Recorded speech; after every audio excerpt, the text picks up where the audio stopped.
Hello everyone, welcome back to my channel food mail. तो आज इस वीडियो में हम बनाने जा रहे हैं बहुत ही यूनिक सोया चंक्स की कीमा की रेसिपी। यानी कि हमारे जो सोया चंक्स आते हैं मार्केट में, उनकी आज हम कीमा बनाएंगे। जो कि आपको ऐसा लग रहा होगा कि ये एक नॉनवेज रेसिपी है, लेकिन ये बिल्कुल भी नॉनवेज नहीं है। ये पूरी तरह से वेज है और घर से बनी है, और साथ ही ये बहुत ज़्यादा टेस्टी बनती है, साथ ही बहुत हेल्दी होती है। तो इसे एक बार ज़रूर बनाइएगा। तो यहाँ पर कीमा बनाने के लिए मैंने यहाँ पर सोया चंक्स ले लिए हैं, और अब हमें इसे अच्छी तरह से सोक करना है। तो इसके लिए मैंने इसमें डाल दिया है हॉट वाटर। अगर आपके पास सोया ग्रैन्यूल्स हैं तो आप उनका यूज़ कर सकते हैं इसकी जगह पे। तो अब हमारे जो सोया चंक्स हैं 10 से 15 मिनट में बहुत ही अच्छी तरह से फूल गए हैं। तो इसको हम बहुत अच्छी तरह से निचोड़ लेंगे, जिससे कि इनका जितना भी एक्सेस वाटर है वो सब निकल जाए। उसके बाद अब हमने इसे शिफ्ट कर लिया है ग्राइंडर में, और इसका एक दरदरा पाउडर बनाकर तैयार किया है। हमें इसका पाउडर नहीं बनाना है, इसीलिए हम यहाँ पर सोया ग्रैनुअल्स का यूज़ करते हैं। तो अब मैं इसे शिफ्ट कर लूँगी एक बाउल में, और इसमें हम ऐड करेंगे कुछ मसाले। तो सबसे पहले मैंने इसमें डाला है थोड़ा सा स्वाद अनुसार नमक, 1 चम्मच धनिया पाउडर, 1 चम्मच गरम मसाला, साथ ही यहाँ पे आधे चम्मच के करीब मैंने इसमें ऐड किया है काली मिर्च का पाउडर और अदरक लहसुन का पेस्ट।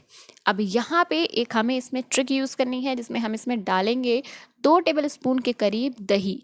दही को ऐड करते वक्त हमें ये ध्यान रखना है कि हमारा दही जो है वो बिल्कुल खट्टा नहीं होना चाहिए। मैंने यहाँ पर घर का बना दही यूज़ किया है, आप चाहें तो मार्केट का दही भी यूज़ कर सकते हैं। तो अब हम इसे अच्छी तरह से मिक्स कर देंगे, और इसे हम करने देंगे थोड़ी देर रेस्ट। और तब तक चलते हैं अपने पैन की तरफ, और यहाँ पे बनाना शुरू करते हैं अपना कीमा। तो यहाँ पे मैंने एक बड़ा चम्मच तेल गरम कर लिया है, जिसमें सबसे पहले मैंने ऐड किया है 1 चम्मच जीरा, और जीरा के चटकने के साथ ही मैंने इसमें ऐड कर दी है 1 पिंच के करीब हींग। और अब हम इसमें ऐड करेंगे एडिशनल चीज़ें। यहाँ पे सबसे पहले मैंने 2 प्याज लिए हैं, जिन्हें मैंने बहुत ही अच्छी तरह से बारीक काटा है। साथ ही इसमें 2 हरी मिर्च ऐड करी हैं। अगर आप तीखा कम खाते हैं तो यहाँ पे हरी मिर्च को स्किप कर सकते हैं। अब यहाँ पे सबसे इम्पॉर्टेंट चीज़ है हमारे प्याज का भुनना। वेज कीमा बनाते वक्त सोया चंक्स का हमें अपने जो प्याज है उसे बहुत ज़्यादा गोल्डन करना रहता है। जितना गोल्डन हम करेंगे हमारा वेज कीमा उतना ही ज़्यादा टेस्टी बनेगा।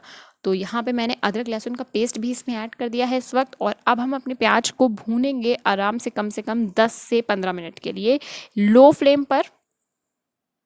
और हमारा प्याज बहुत अच्छी तरह से अब भुन गया है। तो मैंने यहाँ पर ऐड कर ली है आधे चम्मच के करीब हल्दी, और साथ ही लाल मिर्च का पाउडर। अगर हम प्याज के बाद इस तरह से हल्दी और लाल मिर्च का ऐड करते हैं तो हमारा जो कलर आता है वो बहुत अच्छा आता है। तो अब यहाँ पे हमने 2 टमाटर की प्योरी तैयार करी है, जिसे हम इसमें ऐड कर देंगे। और अब हम इसे भी बहुत ही अच्छी तरह से पका लेंगे। आप चाहें तो इसे ढक कर के भी कुक कर सकते हैं।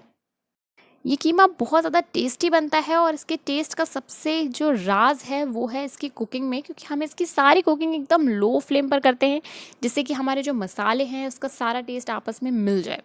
तो अब यहाँ पे मैंने इसे ढक करके आराम से अपने टमाटर को अच्छी तरह से भून लिया है, और आप देख सकते हैं हमारा तेल अलग होने लगा है हमारे मसालों से, और बहुत ही अच्छी खुशबू आ रही है। तो अब यहाँ पे इस सिचुएशन पे, इस कंडीशन पे हम ऐड करने जा रहे हैं हमारे सोया ग्रैनुअल्स का जो हमने दही मिलाकर पेस्ट तैयार किया था उसे। और अब हम इसे भी 10 से 15 मिनट के लिए कुक करेंगे लो फ्लेम पर, जिससे कि हमारा जो दही है वो अच्छी तरह से पक जाए।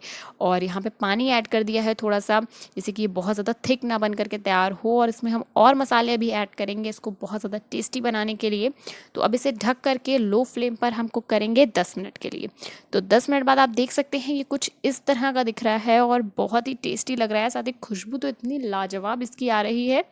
और अब ये बन करके तैयार हो गया है। हमने गैस की फ्लेम को ऑफ कर दिया है, और अब हम इसे सर्विंग के लिए निकाल लेंगे। और सबसे पहले मैंने इस पर डाल दी है हरी धनिया, जो कि बहुत ही अच्छा फ्लेवर और खुशबू देगी हमारे कीमा को। और थोड़ा सा घी हम इसके ऊपर से डालेंगे।